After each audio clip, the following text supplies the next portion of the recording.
Okay, Glenn, this is the introduction to the whole thing, and I will end it by saying our story is about two brothers, and that will lead into the next with the slides where I will say Cain and Abel with beginning the slide narrations.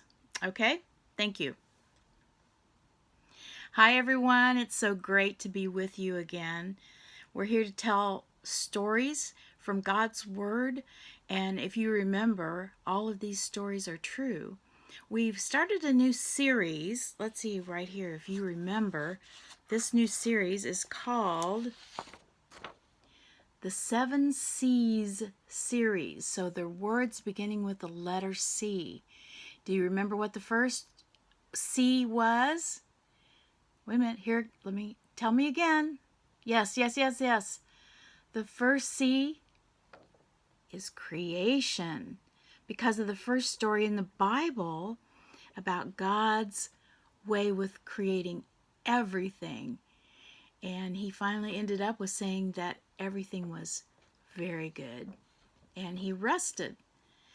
Our second C that we started last week is called corruption. Now that's a strange word. It's not one you're going to use every day, of course, but it means something that's been ruined, that might be rotting, might be terribly in disrepair or bad shape.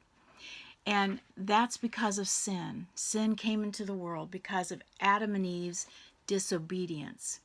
So we're continuing with our corruption stories and thoughts today.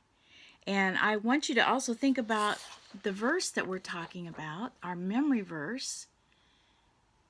In the beginning, God created the heavens and the earth. Genesis 1:1, the very first verse of the very first chapter of the very first book of our Bible. In the beginning, God created the heavens and the earth. Genesis 1:1.